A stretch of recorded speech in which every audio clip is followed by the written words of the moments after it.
নমস্কাৰ। কবিতাৰ শিৰোনাম মাটিৰ চাকিৰ হলিতাই, কথা ৰজত চন্দ্ৰ কলিতা, আবৃত্তিকাৰ অৰ্চনা চুহুৰীয়া।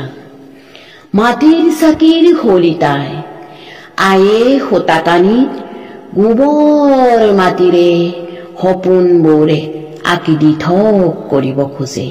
ভঁৰালৰ আগৰ পৰা নামঘৰ, নামঘৰৰ পৰা চোতাল আৰু চোতালৰ পৰা পদূলিলৈ ভস্ত হৈ পৰিছে বতাহ, বৰষুণ, ঢেৰেকণি, বজ্ৰপাত, গ্ৰীষ্ম শীতৰ তাণ্ডৱ।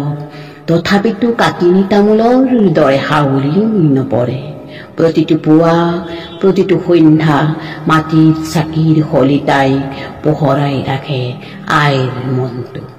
ধন্যবাদ।